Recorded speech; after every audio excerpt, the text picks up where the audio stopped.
Sports हाट पर स्वागत है आपका। मैं हूं आपके साथ रोहित। गौतम गंभीर और अजीत आगरकर के इस्तीफे की बात अब होने लगी है और यह बात प्रधानमंत्री नरेंद्र मोदी तक पहुंच गई है कि इन दोनों को हटाया जाए, क्योंकि इन दोनों ने टीम इंडिया का बेड़ा गर्क कर रखा है। भारतीय टीम बद से बदतर प्रदर्शन इन दोनों के काल में कर रही है, क्योंकि chief selector Ajit Agarkar team सही से नहीं चुनते हैं। अगर वो टीम सही से चुन भी दें तो फिर गौतम गंभीर प्लेइंग 11 सही से नहीं बनाते। कप्तान को लेकर दोनों में मतभेद है। श्रेयस अय्यर को टी20 का कप्तान बनाया गया तो यह बात गौतम गंभीर को नहीं पची, क्योंकि वो संजू सैमसन को कप्तान चाहते थे। रोहित शर्मा और विराट कोहली पर दबाव बनाकर उन्हें 27 वर्ल्ड कप से पहले ही टाटा बाय बाय कराना चाहते हैं। और इन्हीं सब के बीच अब यह कहा गया कि गौतम गंभीर और अजीत आगरकर को बाहर का रास्ता दिखा दिया जाए, इनको टीम से हटाया जाए, इनकी जिम्मेदारियां खत्म की जाएं, तभी भारतीय टीम 2027 का वर्ल्ड कप जीत पाएगी। अब आप सोच रहे होंगे कि ये बातें कहां से हो रही। दरअसल देश में इस वक्त प्रदर्शन हुए। दिल्ली के जंतर मंतर पर लगातार नीट परीक्षा लीक मामले में प्रदर्शन किया गया और ऐसे में शिक्षा मंत्री धर्मेंद्र प्रधान के इस्तीफे को लेकर वहां पर बातें हुई। आखिरकार शिक्षा मंत्री धर्मेंद्र प्रधान ने अपना इस्तीफा 25 जुलाई को प्रधानमंत्री नरेंद्र मोदी को सौंप दिया। नए शिक्षा मंत्री प्रहलाद जोशी बना दिए गए।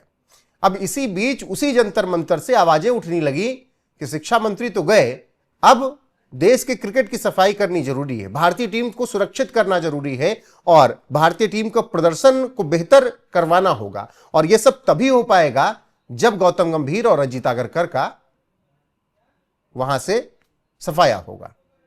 तमाम ऐसे इन्फ्लुएंसर के माइक्स पर, तमाम मीडिया कैमरों के माइक्स पर लोग वहां पर बोलते नजर आए।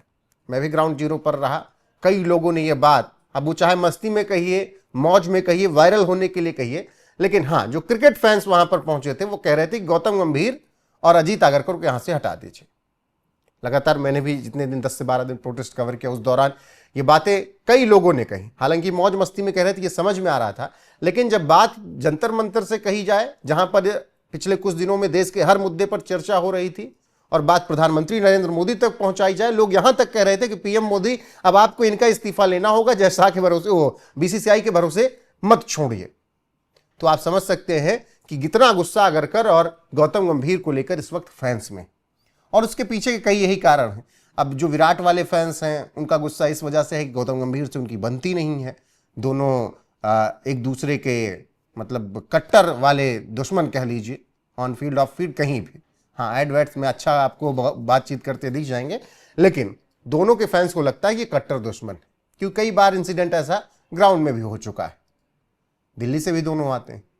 रही बात रोहित शर्मा की, तो रोहित शर्मा को लेकर खबरें पिछले साल से ही रही कि हम इनको कंसीडर आगे नहीं करेंगे। आगरकर और गंभीर ये बातें थी कि इनको हम कंसीडर आगे नहीं करेंगे 27 के वर्ल्ड कप के लिए। रोहित ने लॉर्ड्स वनडे में शतक लगाकर बता दिया कि क्यों नहीं करोगे कंसीडर, कंसीडर तुम्हारे साथ कुछ ही करेंगे मुझे 2027 के लिए, मैं ऐसा खेलूंगा।